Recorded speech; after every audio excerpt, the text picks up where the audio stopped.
కృష్ణా జిల్లా Gannavaram YCP MLA అభ్యర్థిగా Vallabhaneni Vamsi Mohan nomination దాఖలు చేశారు. నామినేషన్ ర్యాలీలో భారీ సంఖ్యలో పాల్గొన్న నాయకులు, వైసీపీ అభిమానులు, కార్యకర్తలు పాల్గొన్నారు. ర్యాలీ జరిగిన రహదారిలో దారి పొడవునా ఎమ్మెల్యే వల్లభనేని వంశీ ప్రజలకు ఆప్యాయంగా పలకరించి అభివాదం చేశారు.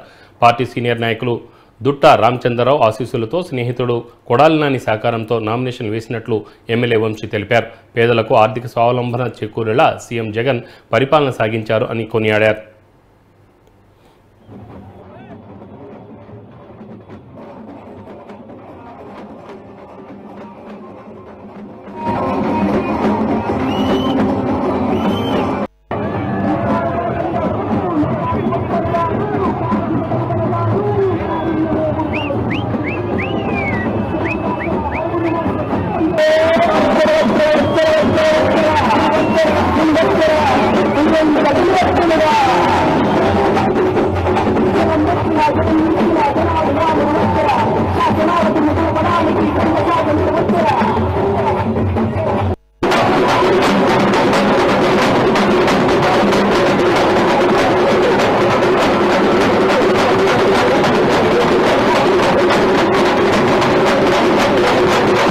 మాకు గుంపులుగా సహాయం అడిగేవాళ్ళు.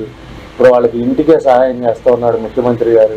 లబ్ధిదారులు, జెన్యూన్ లబ్ధిదారులు, కుల మతాలకు అతీతంగా, రాజకీయ పార్టీలకు అతీతంగా వాళ్ళు ఏ పార్టీకి వేసినా, ఏ కులం వాళ్ళైనా, అగ్రకులాల వాళ్ళైనా కూడా, పేదవాళ్ళు అయితే వాళ్ళందరినీ కూడా సపోర్ట్ చేస్తారు ముఖ్యమంత్రి గారు.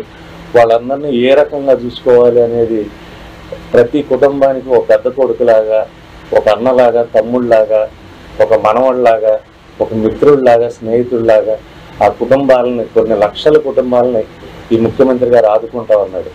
నేను గతంలో తెలుగుదేశం పార్టీలో 20 సంవత్సరాలు పనిచేసా సుమారుగా. అంటే పోటీ చేసిన కాలం కానీ, అంతకుముందు యాక్టివ్గా ఉన్న కాలం కానీ ఎప్పుడూ కూడా కనీ విని ఎరుగనటువంటి కార్యక్రమాలు ఇవి. మేము ఎప్పుడు కల్లో కూడా అనుకోలే ఒక రాష్ట్ర ప్రభుత్వం ప్రజలకు ఇంత మంచి చేయగలదు, ఇంత మంచి చేయగలదా అని. నేను నవరత్నాలు మేనిఫెస్టో చూసినప్పుడు కూడా పోయినసారి ఎన్నికలకు ముందు మేధావులను అడిగితే దేవుడు దిగి వచ్చిన చేయలేడు వంశీ ఇవన్నీ అని అడిగారు. అది చెప్పారు నాకు. నిజంగా దేవుడు దిగి వచ్చినట్టే జగన్మోహన్ రెడ్డి గారు అవన్నీ 5 సంవత్సరాలుగా చేసి చూపెట్టారు. మొదటి సంవత్సరం ఏమన్నారంటే 6 నెలలు ఇస్తారు, తర్వాత ఏ కుటుంబానికి సహాయం చేస్తాడు, ఏముండదు అన్నారు. తర్వాత 1 సంవత్సరం ఇస్తాడన్నారు.